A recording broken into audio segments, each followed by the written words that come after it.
चलिए जी, आज गांधी जी का बलिदान दिवस भी है। हम तो इस बारे में बात कर चुके हैं पहले, एक पूरा वीडियो इस बात पे बना लिया था कि हमारा दफ्तर था सेंट्रल सेक्रेटेरिएट में, नॉर्थ ब्लॉक के बिल्कुल पीछे। पहले तो नॉर्थ ब्लॉक में ही था, उसके बाद नॉर्थ ब्लॉक के बिल्कुल पीछे एल ब्लॉक था, बहुत बड़ा, बिल्कुल राष्ट्रपति भवन से जो सड़क चर्च को जाती है उस चर्च पे वो, तो एल ब्लॉक में हमारा दफ्तर था और हमारी रेजिडेंस थी लोधी रोड। बहुत लंबा रास्ता पड़ता था।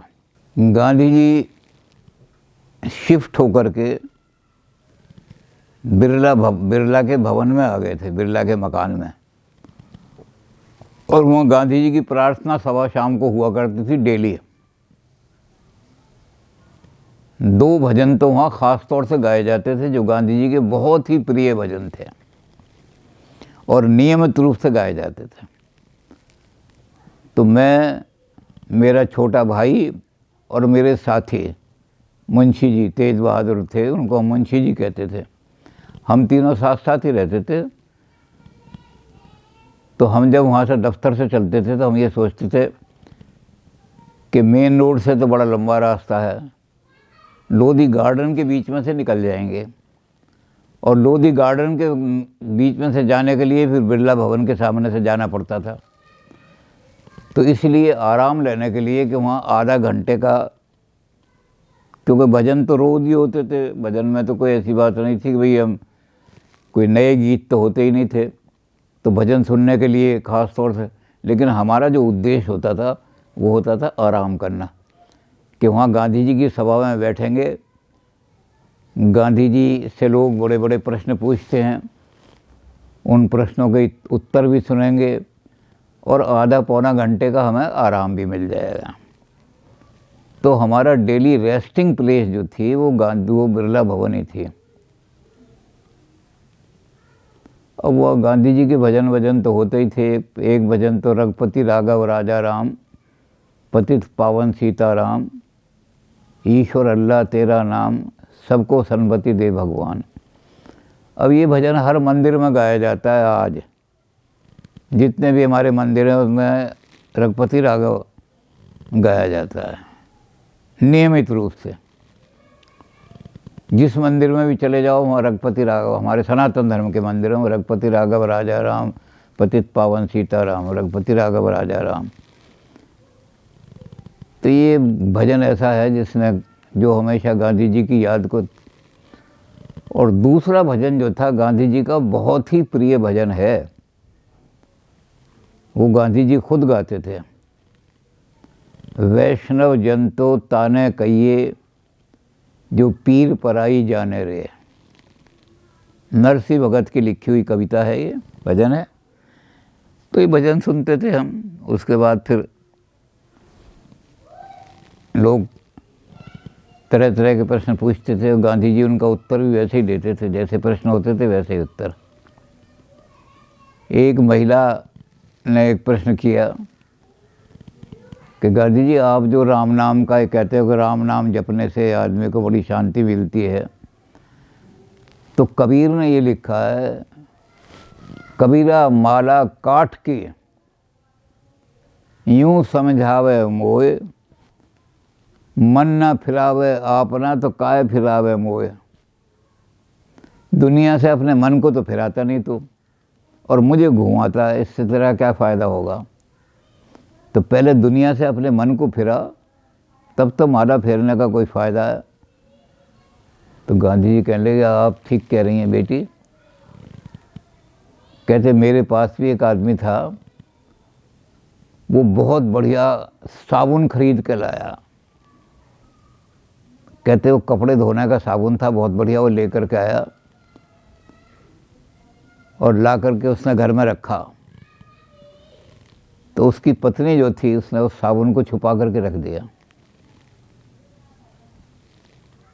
तो एक आध दिन बाद उसने कहा वो साबुन कहाँ गया, मैं जो लाया था इतना बढ़िया साबुन था, कपड़े मैले। वो कहने लगी इतना बढ़िया साबुन और ये जो मैले कपड़े इनमें मैंने उस साबुन को ख़राब करना, नाश मारना है उस साबुन का, तुम्हारे गंदे कपड़े।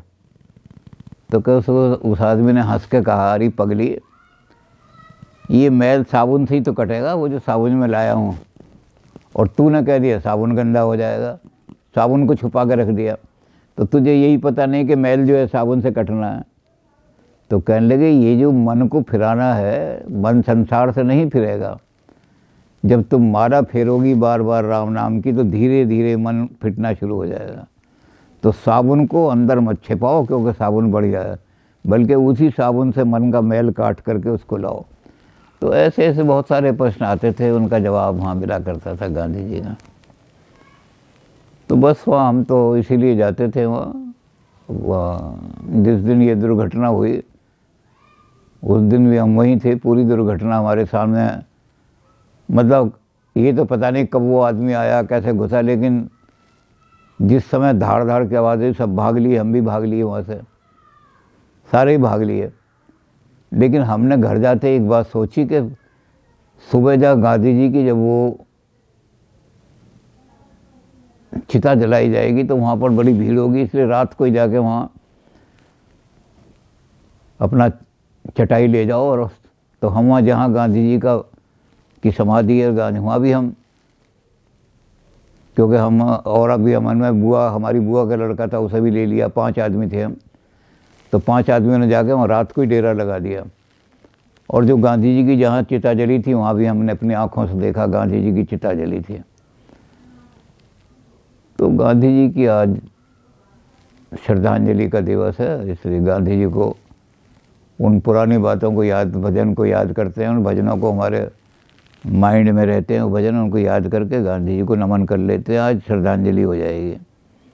गांधी जी के साथ साथ आज देश ने और भी जो शहीद हुए हैं उनको श्रद्धांजलि दी। तो सारे शहीदों को हमारा नमन है। हमें सुभाष के कुछ एक शब्द याद आ जाते हैं।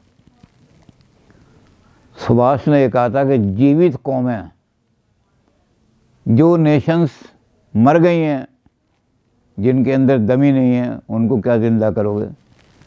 लेकिन जो कौमें जीवित हैं, वो अपना इतिहास काली स्याही से, कलम से नहीं लिखा करते हैं। जीवित कौमें अपना इतिहास शहीदों के खून से लिखा करती हैं। तो आज़ाद हिंद फौज में यही उन्होंने नारा दिया था। तो ये आज़ाद हिंद फौज के अलावा सब पे ही लागू होता है, गांधी जी हों, सारे शहीद हों, कि हमारा जो इतिहास है स्वतंत्रता का, वो शहीदों के खून से लिखा हुआ है। वो काली स्याही से नहीं लिखा हुआ, किसी ने काली स्याही से नहीं लिखा उसको, बल्कि शहीदों के खून से लिखा है। तो सुभाष की बात को हम देखें तो हमें पता लगेगा कि हमारी जिंदा कौम है, मरी हुई नहीं है। भारत जिंदा है और जिंदा रहेगा। तो इसलिए हम उन शहीदों को सबको आज नमस्कार करते हैं। नमस्कार।